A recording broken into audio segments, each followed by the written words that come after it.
ਅੱਜ मैं ਤੁਹਾਨੂੰ ਭਰਾਵਾਂ ਨੂੰ ਉਹ ਸ਼ੈ ਵਿਖਾਣੀ ਹੈ ਬਈ ਜਿਹੜੀ ਸ਼ਹਿਰਾਂ ਦੇ ਵਿੱਚ ਜਾ ਕੇ ਤੇ ਤੁਸੀਂ ਚਿੜੀਆ ਘਰ ਦੇ ਵਿੱਚ ਰੁਪਈਏ ਭਰ ਕੇ ਤੇ ਵੇਖਦੇ ਨੇ। ਮੈਂ ਆ ਤੁਹਾਨੂੰ ਵੀਡੀਓ ਦੇ ਰਾਹੀਂ ਵਿਖਾਣੀ ਹੈ। ਮੈਂ ਉੱਥੇ ਪਹੁੰਚਿਆ ਖਲੋਤਾ ਤੇ ਆਓ ਆਪਾਂ ਗੱਲ ਕਰਨੇ ਹਾਂ ਤੇ ਤੁਹਾਨੂੰ ਵਿਖਾਣੇ ਆ ਪਰਿੰਦੇ ਪੱਖੂ ਨੇ ਜਿਹੜੇ ਤੁਹਾਨੂੰ ਵਿਖਾਣੇ ਨੇ ਤੇ ਉਹਨਾਂ ਦੀ ਗੱਲ ਕਰਨੀ ਹੈ। ਆਪਣੇ ਨਾਲ ਇੱਥੇ ਆਮਰ ਜਵੇਦ ਸਾਰੇ ਇੱਥੇ ਬੈਠੇ ਨੇ।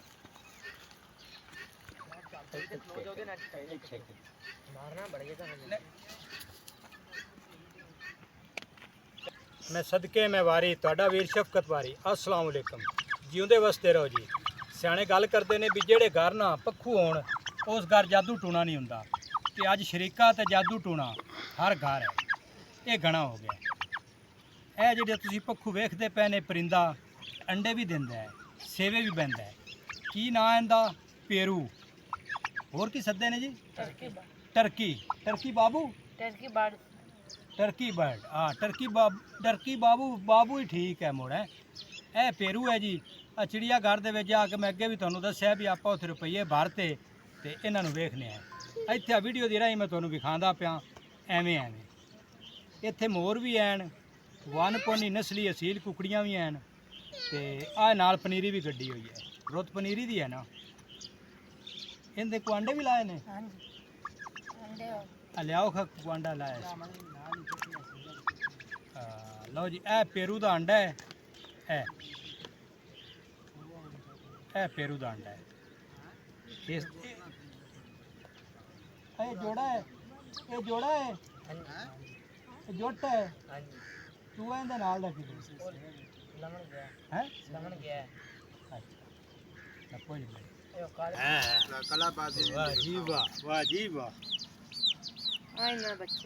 लो जी अल्लाह पाक ने हर शायद आना जोड़ा जोड़ा बनाया है।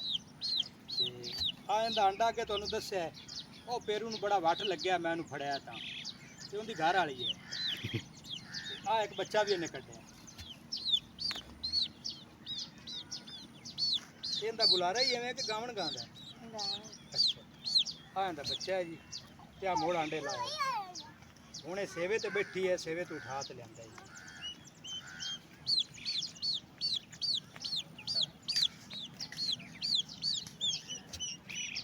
वाह जी वाह उन्होंने किरचा भी लियावो ना।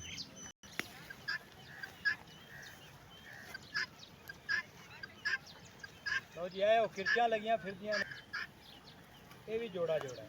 चौथा तो वो लग्या फिर ते पनीरी तुहानू अगे ही दसी गड्डी हुई है रुत। वाह जी वाह जी वाह है। हुण ठड़का होया ना उन्होंने भी चाह चढ़ गया सारा जे गर्मी ना बेहोश रहे ने।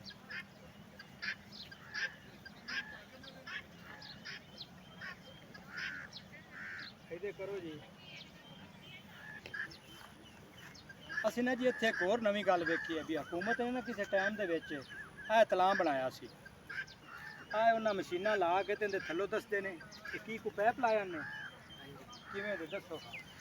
ਇਹ ਜੀ ਪੈਪ ਲੱਗੇ ਹਨ ਤੇ ਇਹਨਾਂ ਦੇ ਨਾ ਮਕਈ ਮਤਲਬ ਕਿ ਤੇ ਬੀਜੀ ਹੋਈ ਸੀ ਲੈਣਾ ਚ ਇਹਦੇ ਹੋਵੇਗਾ ਮਕਈ ਬੀਜੀ ਹੋਈ ਸੀ ਲੈਣਾ ਦੇ ਵਿੱਚ ਤੇ ਉਹ ਹਰ ਪੌਦੇ ਨੂੰ ਇੱਕ ਇੱਕ ਕਤਰਾ ਜਿਹਾ ਪਾਣੀ ਦਾ ਉਹ ਮਿਸਾਲ ਤੇ ਇਹਨੂੰ ਦਿੰਦੀ ਸੀ ਉਹ ਮਸ਼ੀਨ। ਆ 4-5 ਕਿੱਲੇ ਜਿਹੜੇ ਨੇ ਤੇ ਤਕਰੀਬਨ 5-7 ਏਕੜ ਜ਼ਮੀਨ ਸੀ ਤੇ ਉਹਨੂੰ ਸਾਰੇ ਨੂੰ ਮਤਲਬ ਜ਼ਮੀਨ ਪਾਣੀ ਮਿਲਦਾ ਸੀ। ਇਹ ਜਵੇਦ ਸਾਹਿਬ ਨੇ ਜੀ ਇਹ 4-5 ਕਿੱਲੇ ਪੈਲੀ ਜਾਂਦੀ ਹੈ ਤੇ ਇਹਨੇ ਆ ਪੱਖੂ ਪਰਿੰਦੇ ਵੀ ਰੱਖੇ ਹੋਏ ਨੇ ਤੇ ਆ ਤਲਾਅ ਤੇ ਦੱਸਦਾ ਪਿਆ ਇਹ ਪਾਣੀ ਸਾਰਾ ਇਹਨੂੰ ਮੁੜ ਪੂਰਾ ਆ ਜਾਂਦਾ। ਹਾਂਜੀ ਪੂਰੇ ਦੇ ਪਹਿਲੇ ਫੁੱਲ ਕਰਦੇ ਤਲਾਬ ਨੂੰ ਉਸ ਤੋਂ ਬਾਅਦ ਅੱਗੇ ਸਪਲਾਈ ਕਰਦਾ ਪਾਣੀ ਥੋੜਾ ਪਾਣੀ ਜਾਂਦਾ ਰਹਿੰਦਾ। ਹਾਂ ਥੋੜਾ ਆ ਵਿਖਾਓ ਜੀ ਆਹ ਦੇਖ ਲਓ ਚੰਗਾ ਲਾਲ। ਵਾਹ ਜੀ ਵਾਹ।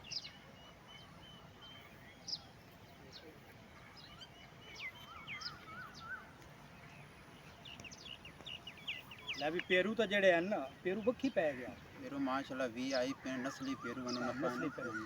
अच्छा ये ਜਿਹੜੇ ਇਹਨਾਂ ਆਂਡਿਆਂ ਤੇ ਬੈਠੀ ਹੈ ਕਿੰਨਾ ਚਿਰ ਸੇਵਾ ਮਿਲਦੀ? ਤਕਰੀਬਨ 30-35 ਦਿਨ ਹੋਣੇ ਜੀ। 30-35 ਦਿਨ? ਹਾਂਜੀ 30-35 ਦੇ ਬੱਚੇ ਕੱਢ ਲੈਂਦੇ ਤੇ ਜਿਨ੍ਹਾਂ ਦੇ ਥੱਲੇ ਆਂਡੇ ਰੱਖੀਏ ਤੇ ਅੱਗੇ ਚੱਲੇ ਜਾਣਗੇ। ਇਹ 6 ਮਹੀਨੇ ਸੇਵਾ ਮੱਲੀ ਰੱਖਦੇ? 6 ਮਹੀਨੇ 6 ਮਹੀਨੇ ਸੇਵਾ ਮੱਲੀ ਰੱਖਦੇ ਜੇ ਆਂਡੇ ਰੱਖੀ ਤੇ ਉਹ ਮੋਰਾਂ ਨੇ ਵੀ ਕੋਈ ਆਂਡੇ ਲਾਏ ਬੱਚੇ ਦਿੱਤੇ? ਉਹਨਾਂ ਬੱਚੇ ਦਿੱਤੇ ਹਨ। ਅੱਛਾ ਹਾਂਜੀ ਹਾਂ ਹੋਰ ਵੀ ਤੁਹਾਡੇ ਸੁਣਿਆ ਸਾਰਾ ਸ਼ੌਕ ਤੁਸੀਂ ਕੀਤਾ ਹੈ ਕੁਕੜੀਆਂ ਦਾ ਕੀਤਾ ਹੋਇਆ ਸਾਰੀ ਆਦੀ ਰੌਣਕ ਲਾਈ ਜੰਗਲ ਦੇ ਵਿੱਚ ਮੰਗਲ ਲਾਈ ਬੈਠੇ। ਮੰਗਲ ਲੱਗਾ ਜੰਗਲ ਦੇ ਵਿੱਚ ਮੰਗਲ ਲਾਈ ਬੈਠੇ ਜੀ ਬੜੀ ਗੱਲ ਹੈ। ਤੇ ਪਨੀਰੀ ਕਿੰਨੀ ਕੱਢੀ ਜੇ? ਪਨੀਰੀ ਤਕਰੀਬਨ ਹੈ 18 ਕੁ ਕਿੱਲਿਆਂ ਦੀ। 18 ਕਿੱਲਿਆਂ ਦੀ।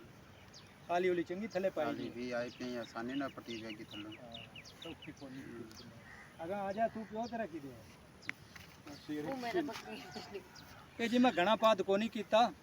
ਇਹ ਜ਼ਿਲ੍ਹਾ ਉਕਾੜਾ ਤਹਿਸੀਲ ਨਾਲਾ ਖੋਲ ਉਹਦਾ ਪਿੰਡ ਹੈ ਲੌਰੀਆਂ ਦਾ ਚੱਕ। ਚੱਕ ਤਾਂ ਇਹਨਾਂ ਪਿੰਡ ਵਾਲਿਆਂ ਦੇ ਆ, ਪਰ ਉਹ ਲੌਰੀਆਂ ਨੇ ਕਬਜ਼ਾ ਕਰ ਲਿਆ। ਲੌਰੀ ਉੱਤੋਂ ਆਣ ਦੇ। ਹਾਂ ਕਬਜ਼ਾ ਕਰ ਲਿਆ। ਚਲੋ ਕੋਈ ਨਹੀਂ, ਇਹ ਲੈ ਲਿਸਣ ਵਾਪਸ ਲੈ ਲਵੋਗੇ। ਲੈ ਵੀ ਬੇਲੀਓ ਰੱਬ ਰਾਖਾ। ਸਾਂਝ ਤੁਹਾਡੀ ਸਾਡੀ ਅੱਗ ਸ਼ਰੀਕਾਂ ਨੇ।